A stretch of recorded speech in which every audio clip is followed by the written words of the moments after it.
Have you?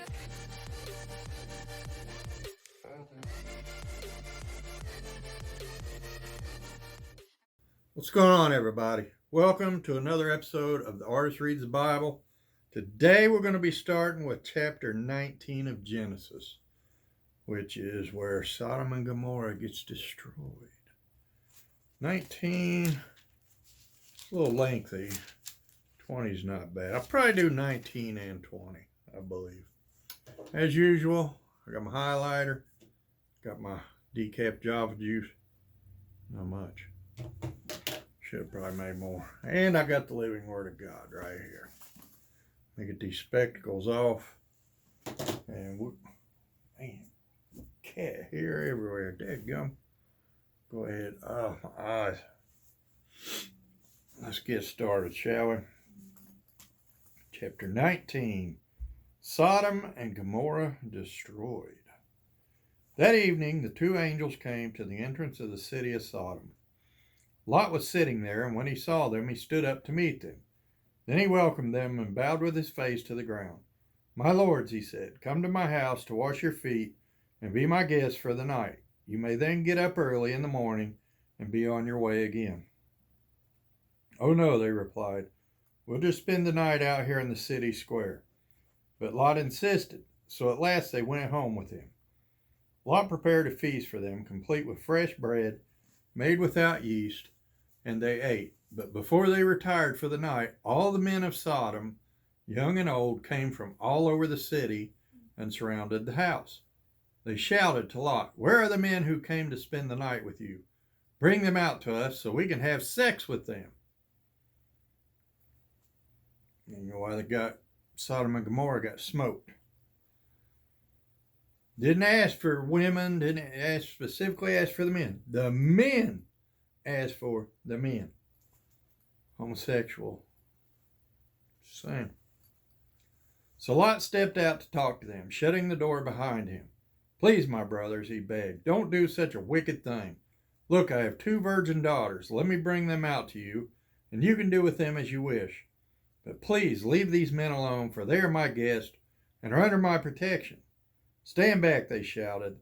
"This fellow came to town as an outsider, and now he's acting like our judge. We'll treat you far worse than those other men." And they lunged toward Lot to break down the door. They didn't even want it. He offered his 2 daughters. They didn't even want it. They were so warped with evil desires that they didn't even want the girls. But the 2 angels reached out, pulled Lot into the house, and bolted the door. Then they blinded all the men, young and old, who were at the door of the house, so they gave up trying to get inside. Meanwhile, the angels questioned Lot. "Do you have any other relatives here in the city?" They asked. "Get them out of this place, your sons-in-law, sons, daughters, or anyone else. For we are about to destroy this city completely." The outcry against this place is so great it has reached the Lord, and he has sent us to destroy it. So Lot rushed out to tell his daughter's fiancés, "Quick, get out of the city. The Lord is about to destroy it." But the young men thought he was only joking. At dawn the next morning, the angels became insistent. "Hurry," they said to Lot. "Take your wife and your 2 daughters who are here. Get out right now, or you will be swept away in the destruction of the city." When Lot still hesitated, the angel seized his hand and the hands of his wife and 2 daughters and rushed them to safety outside the city, for the Lord was merciful. When they were safely out of the city, one of the angels ordered, "Run for your lives and don't look back or stop anywhere in the valley. Escape to the mountains or you will be swept away." "Oh no, my lord," Lot begged. "You have been so gracious to me and saved my life, and you have shown such great kindness. But I cannot go to the mountains. Disaster would catch up to me there, and I would soon die. See, there is a small village nearby. Please let me go there instead. Don't you see how small it is? Then my life will be saved." "All right," the angel said. "I will grant your request. I will not destroy the little village. But hurry, escape to it, for I can do nothing until you arrive there." This explains why that village was known as Zoar, which means little place. Lot reached the village just as the sun was rising over the horizon. Then the Lord rained down fire and burning sulfur from the sky on Sodom and Gomorrah. He utterly destroyed them, along with the other cities and villages of the plain, wiping out all the people and every bit of vegetation. But Lot's wife looked back as she was following behind him, and she turned into a pillar of salt. Abraham got up early that morning and hurried out to the place where he had stood in the Lord's presence. He looked out across the plain towards Sodom and Gomorrah and watched as columns of smoke rose from the cities, like smoke from a furnace. But God had listened to Abraham's request and kept Lot safe, removing him from the disaster that engulfed the cities on the plain. Afterward, Lot left Zoar because he was afraid of the people there, and he went to live in a cave in the mountains with his 2 daughters. One day, the older daughter said to her sister, "There are no men left anywhere in this entire area, so we can't get married like everyone else, and our father will soon be too old to have children. Come, let's get him drunk with wine, and then we will have sex with him." Oh, my Lord. That way, we will preserve our family line through our father. So that night they got him drunk with wine, and the older daughter went in and had intercourse with her father. He was unaware of her lying down or getting up again. The next morning the older daughter said to her younger sister, "I had sex with our father last night. Let's get him drunk with wine again tonight, and you go in and have sex with him. That way we will preserve our family line through our father." So that night they got him drunk with wine again, and the younger daughter went in and had intercourse with him. As before, he was unaware of her lying down or getting up again. As a result, both of Lot's daughters became pregnant by their own father. When the older daughter gave birth to a son, she named him Moab. He became the ancestor of the nation now known as the Moabites. When the younger daughter gave birth to a son, she named him Ben-Ami. He became the ancestor of the nation now known as the Ammonites. That's 19. Get these glasses on. Talk about a few things here. Goodness gracious. Well, there was all kind of wicked stuff going on back then.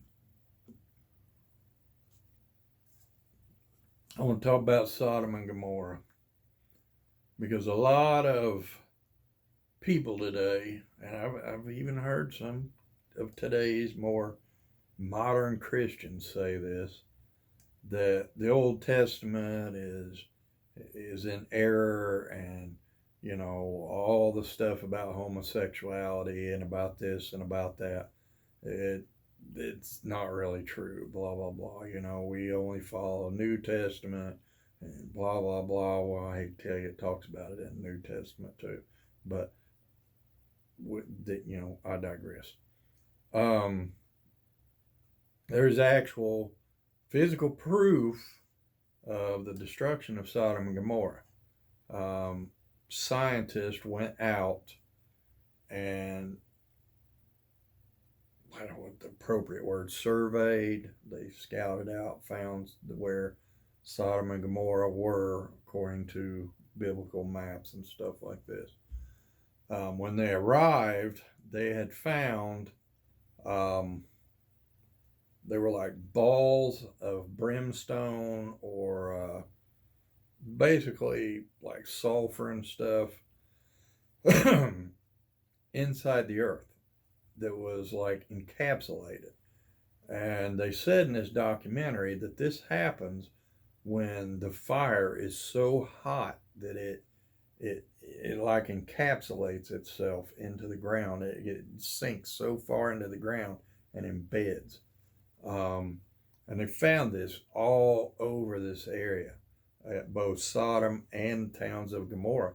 They found this brimstone and all this sulfur and stuff embedded into the ground in these balls, and you could crack them open, and they were just like, they could tell that this was old, and that it had been there for thousands and thousands of years.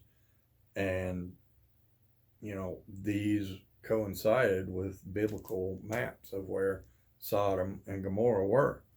So there is physical, scientific proof that Sodom and Gomorrah were in fact destroyed by like sulfuric brimstone and stuff that just burn the structures, because there are slight resemblance of structures still there, but you could tell that the fire just basically melted stuff.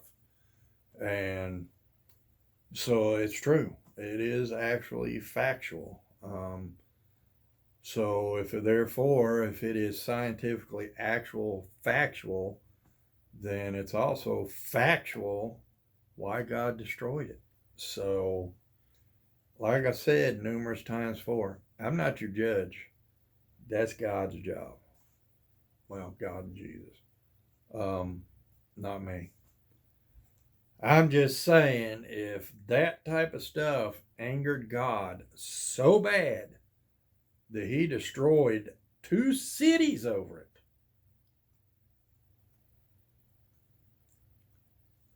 nowhere else in the Bible does it talk about God destroying cities for murder, for thievery, for, what have you.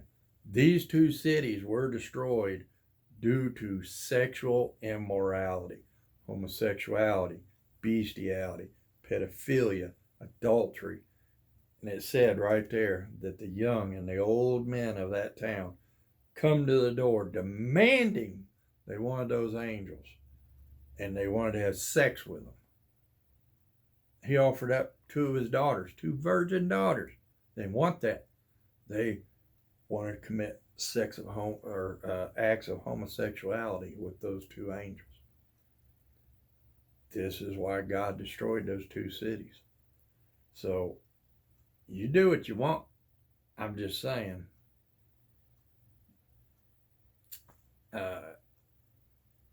Those acts angered. And there are other places in the Old Testament where it talks about homosexuality and other sexual immorality being abominations to God. Not many sins does God list as abominations. It's pretty bad. He destroyed 2 cities because of it. He calls it an abomination, which means he dearly hates it. I wouldn't want to be on the receiving end of that judgment on Judgment Day. I'm just saying. But anyway, I'm not your judge. That right is reserved to the big guy upstairs. So I can only offer up suggestions and tell you what the Bible says. That's all I can do. And I'm going to go another step further. A lot of the modern New Age preachers and a lot of modern Christians try to justify homosexuality by saying, find us one place in the New Testament where Jesus directly referred to homosexuality. And they'll say you can't find it. Well, actually, there's a couple of places where Jesus directly referenced not the word homosexuality, but he did in Matthew, I believe, chapter 5 and somewhere else. Jesus directly talked about marriage, and Jesus specifically said between a man and a woman. He didn't say between a man and a man. He didn't say between a woman and a woman. Jesus specifically out of his mouth said in Matthew that his Father created marriage. It is a bond between a man and a woman. That came out of Jesus' mouth. No, Jesus did not come right out and speak about homosexuality, but in an indirect way, he did. Because he said the sanctity of a marriage is sacred. It is the bond that his Father created. He talks about the Old Testament and the laws that his Father set down. And he redefined marriage in the New Testament as being between a man and a woman. So those of you who are saying Jesus is okay with homosexuality, please stop, because he's not. He spoke, like I said, twice, not once, but twice. Specifically said that marriage is between a man and a woman. Not a man and a man, not a woman and a woman, a man and a woman. So, y'all do what you want. It's your life. God gave us all free will. But,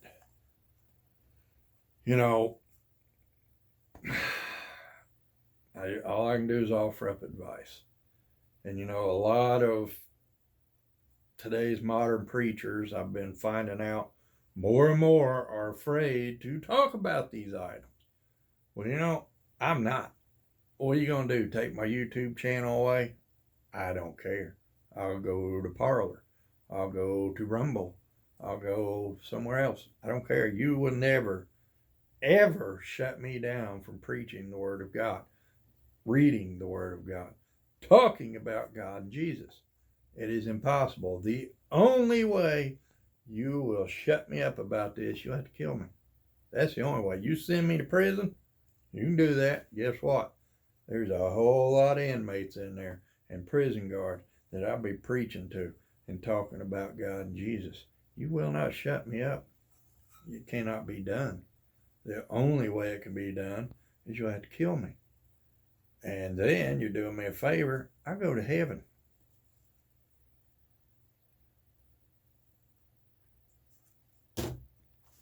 Anyway, talking enough about that. Y'all probably like, good Lord. You got your point across, be quiet. Yeah. Let's go on with 20. Abraham deceives Abimelech. Man, what that crap? There's some piece of food on this chair jabbing into my leg. Abraham moved south to the Negev and lived for a while between Kadesh and Shur. And then he moved on to Gerar while living there as a foreigner. Abraham introduced his wife Sarah by saying, "She is my sister." Well, there's a lying is a sin too there, Abraham. Oh. Oh my goodness, excuse me. So King Abimelech of Gerar sent for Sarah and had her brought to him at his palace. But that night God came to Abimelech in a dream and told him, "You're a dead man, for that woman you have taken is already married." Again, sexual immorality, adultery, homosexuality, bestiality, pedophilia, adultery, pornography. Here it is, more sexual immorality. And what did God tell him? You are a dead man. Not, I'm going to punish you. Not, you're going to have bad luck. You are a dead man. For that woman you have taken is already married. You're committing adultery. You're a dead man. But Abimelech had not slept with her yet, so he said, "Lord, will you destroy an innocent nation? Didn't Abraham tell me she is my sister?" And he does have a point. He didn't know. And she herself said, "Yes, he is my brother." So they both lied. "I acted in complete innocence. My hands are clean." In the dream, God responded, "Yes, I know you are innocent. That's why I kept you from sinning against me, and why I did not let you touch her." I guess he had to be a little dramatic to get his attention. You know, if God would have been like in the dream, probably shouldn't do that. You know, he may or may not listen. But when you say, "You're a dead man," that's, whoa. That gets your attention, don't it? That gives you a little wake-up call right there. "Now return the woman to her husband, and he will pray for you, for he is a prophet. Then you will live." So he's a prophet, but he lies. I don't know why he lied, but still a sin. "Then you will live. But if you don't return her to him, you can be sure that you and all your people will die." Abimelech got up early the next morning and quickly called all his servants together. When he told them what had happened, his men were terrified. Then Abimelech called for Abraham. I bet he did. What have you done to us? He demanded. What crime have I committed that deserves treatment like this? Making me and my kingdom guilty of this great sin. No one should ever do what you have done. I agree. Whatever possessed you to do such a thing? Abraham replied, I thought, this is a godless place. They will want my wife and will kill me to get her. Like I said, I understand why Abraham did it. It still doesn't make it right, though.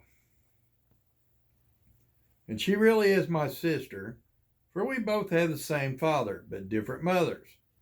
And I married her. Goodness gracious. When God called me to leave my father's home and to travel from place to place, I told her, do me a favor, wherever we go, tell the people that I am your brother.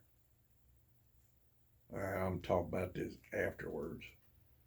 Then Abimelech took some of his sheep and goats, cattle and male and female servants. He presented them to Abraham. He also returned his wife Sarah to him. Then Abimelech said, look over my land and choose any place where you would like to live. And he said to Sarah, look, I am giving your brother 1,000 pieces of silver in the presence of all these witnesses. This is to compensate you for any wrong I may have done to you. This will settle any claim against me, and your reputation is cleared. Then Abraham prayed to God, and God healed Abimelech, his wife, and his female servants, so they could have children. For the Lord had caused all the women to be infertile because of what happened with Abraham's wife Sarah. And that's 20.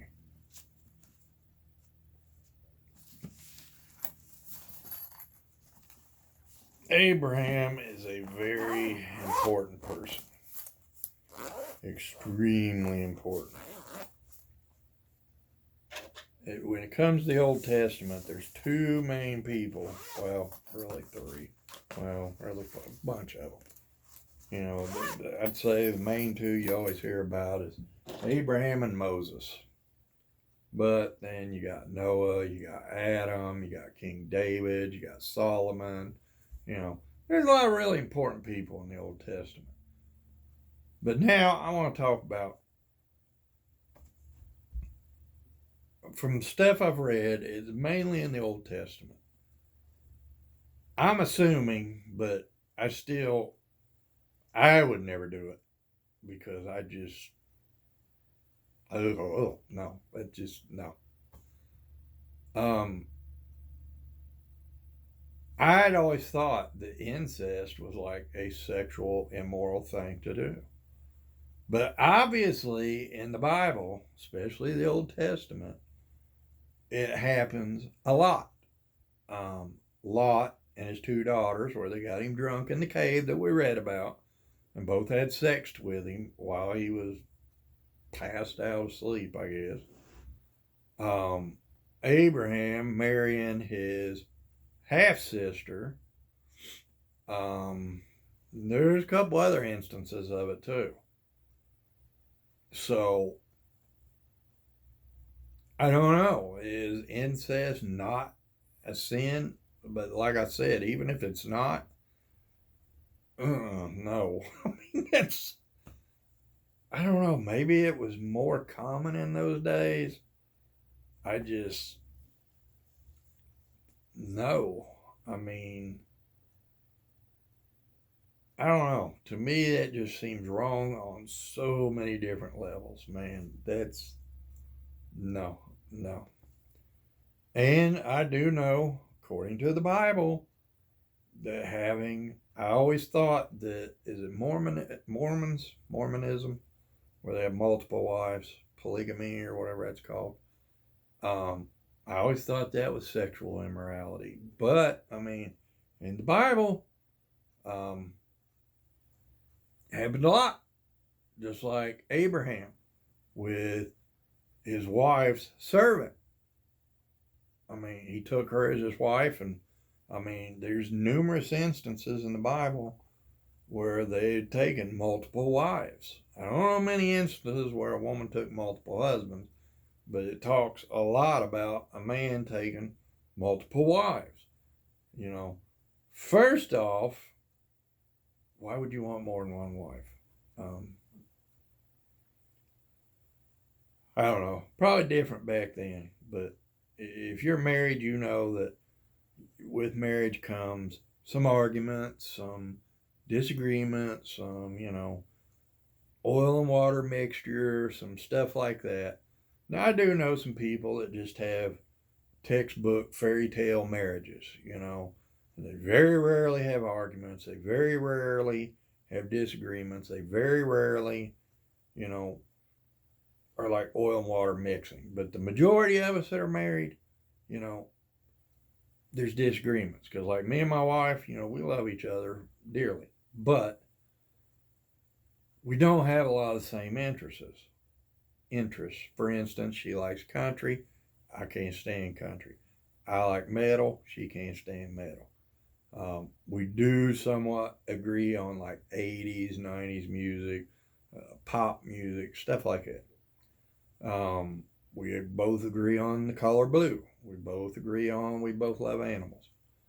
But we also have a lot of disagreements on interest. What color a wall should be, what color the carpet should be, what color furniture should we get, what should I be wearing?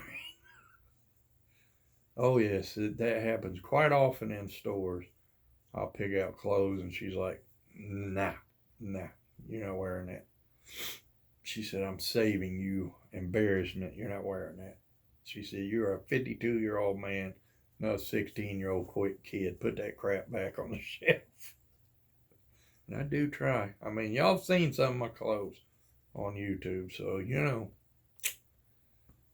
I guess I'm, actually called myself something the other day because I thought a lot of my clothes were really nice. They come from the Buckle, they're Affliction, American Fighter. I wear like silver jeans, I wear BKE jeans, Rock Revival, stuff like this. Some of this stuff's kind of expensive. So I thought, hey, I'm looking good. Well, we go to the fashion mall, Keystone Crossing in Indianapolis, which is very upper scale. I mean, they have Saks at Fifth Avenue, they have a Michael Kors, they have a Coach store, Louis Vuitton store, Abercrombie and I mean, this is upper scale store. This is where people from Carmel, Indiana, Fishers, the upper crust go shop. I'm walking around in there, with my what I think is expensive, and nobody else in there looks anything. And there ain't another single person up in there with an Affliction shirt, with an American Fighter shirt on. They're not wearing none of that crap. And I realized, so I told my wife, I said, you know what? I have come to realize that I'm more of an upscale redneck. That's what I called myself. I'm an upscale redneck. I mean, you can take, what's the old saying? You can take the man out of the South, but you can't take South out of the man. Something like that. I don't know. Well, that's me. You can take the man out of the redneck areas, but you can't take the redneck out of the man. I mean, I'm basically just a more upscale redneck's what I am. I don't know. They got to laugh out of that at the Buckle, let me tell you. Because they were the ones that sold me the crap.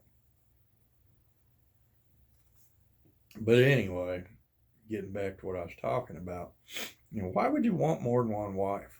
I can hardly deal with one. Why would you want 2, 3, 4, 5? Mm-mm.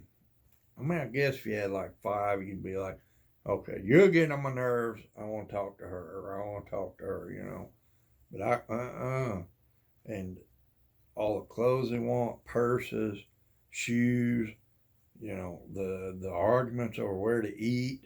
I mean, can you imagine that times 2, 3, 4, 5 all the time? You can keep it. No, I don't think so. But I guess that's not a sin either, because it talks about it in the Bible. It just, to me, I don't guess so much I find it like wrong per se. It's just more of a why would you want to do it kind of thing. See what I'm saying? I don't. I don't understand why you would want to. Now, the incest thing, I find that wrong. I'm sorry. I know technically in the Bible it talks about it numerous places. I just kind of find it wrong, man. I myself could never do it. And I can't even, that thought has never, ever even crossed my mind. Not for a split second, because I mean, I have never looked at my sister or, saying, been like, yeah, well, no, it's never happened. You know, I don't, I guess I just don't understand it. Um, I know, like, the monarchy in England, and isn't there like a lot of incest goes on there? And I know in Amish communities, and there are a lot of incest goes on there too, because they like to keep the bloodline pure or whatever, like the monarchy does. They're, what are they, blue bloods or red? I don't know. Anyway, I don't pay attention to that crap. But I mean, how? I don't know, man. That one just doesn't make any sense to me. I don't know. Maybe back in Abraham's time, Lot's time, maybe like Lot's daughter said, there's no men left, and maybe there's a big emphasis in the Bible about carrying on lineages, carrying on traditions, stuff like this. So maybe they just genuinely, because Sodom and Gomorrah were destroyed, maybe they were influenced by Sodom and Gomorrah. I don't know. But, maybe they were just genuinely worried that they would not be able to continue the lineage, and I don't know. That one, I just, I don't know. I can't wrap my head around that one. I just, like I said, that thought has never entered my mind. There's certain things that has just never entered my mind.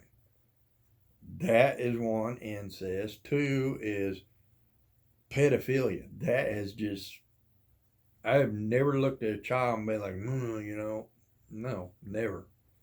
Um, like rape has never entered my mind. Bestiality has never entered my mind, not even once. I guess these are all things I just can't fathom. I can't wrap my head around it, because I guess I just don't believe in them, and I can't. Well, like when we were talking about slavery, I know in the Bible, technically it says slavery is allowed or was allowed or whatever. Myself personally, I could never do it. I could never own another human being. It's just, to me, it's wrong, man. I can't wrap my head around it, if that makes any sense. I know it still goes on today. I don't understand how somebody could own another human being. Now, I got no problem with hiring people. I've done that before. Hey, I can't fit under my house. I hired my neighbor's son-in-law. I was like, dude, you're skinny. You can get under there. I'll pay you X amount of money, an hour. Can you get under there and help brace my floor up and stuff? I hire people all day long. But to me, that's paying them for their service. Well, when you have a slave, you're not paying them for their service. I mean, I guess technically you're providing them a place to live and you're giving them food, but the stuff I've seen, they don't get treated very good. Now, it does say in the Bible, you're supposed to treat your slaves nice, you're supposed to treat them good, blah, blah, blah. But from what I've seen, like what happened in this country, what happens in other countries, they're not treated very good. They're treated kind of like animals, man. And I'm sorry, but that's wrong. That's just wrong. And you know, I don't know. I just don't. It's another one of those things. I can't wrap my head around it. Certain things have just never entered my mind as, oh, I kind of like to own me another human being. No, it's never entered my mind because I would never do it. I wouldn't want to. It just, Even if it was legal, I would not own another human being because I don't, I don't know. I guess it's kind of like why I don't hunt. I see nothing wrong with other people hunting. I fully understand why they hunt. They are providing for their family. They're eating the food that God provided this food for you to eat. So I get that. I understand why they hunt. Myself, I just can't hunt. You know, I love animals too much, man. I'll eat them all day long. I just can't kill them. I'll eat beef. I eat chicken. I eat pork. I've had deer before. It's not too bad. It's not. It's kind of one of those things. I eat the crap out of ocean fish. Not a big fan of what do you call it? I guess I like saltwater animals. Not a big fan of freshwater. Birds. I've had duck. I had Peking duck. That was actually pretty good. Um, so it's not that I won't eat them because I will. Trust me, I eat the crap out of some meat. I mean, hello. I just I can't kill them. I mean, I see we get squirrels that come to our bird feeder and possums and stray cats and stuff, and I don't know. When I see them, I see a soul. I see their eyes, and they're just soulful to me, man. And I can't. I could never kill something like that. It just even the raccoon that kept pooping in our pool. I trapped her, and but I could not. I couldn't kill her. I had to take her, and I brought her into these woods, and in our county, you have to release it within your same county. Um, and I was scared to death because man, she was pissed. I mean, she was mad. And I know I've watched videos where these will turn around and they'll light you up. And man, I was just like, please don't tear me up. Please don't tear me up. And I lifted up that cage and she was gone. I was like, thank God. I was so afraid she gonna turn around on me and tear me to shreds. But the only thing I've known to do is to punt her like a football or something. If that happened, I couldn't yeah, I had a knife, but I couldn't do that to her. I don't know. That's just me though. Whatever. Anyway, I'm gonna hop off here. I hope y'all enjoyed the video today. Hope y'all got something out of it. I know I did. Um, even though technically I learned that incest is, I guess, technically okay. I'm sorry, but I ain't never gonna be okay with that one. Just like the whole slavery thing, I ain't never gonna be okay with that one. And I guess that's okay. It's not a sin to be against slavery and be against incest. Nowhere in the Bible does it say it's a sin for me not to be okay with incest or be okay with multiple wives or be okay with slavery. Nowhere in the Bible does it say I got to be for those things. So I'm not sinning. So it's cool with me, whatever. I'll live my life being against those things, and if that's your thing, whatever. You do you, boo. I'm not doing, no, I ain't for me. Anyway, I'm gonna hop off here. I love each and every one of you. Y'all please, please, please be good. Please be good to each other. And I'll bring you something again real soon.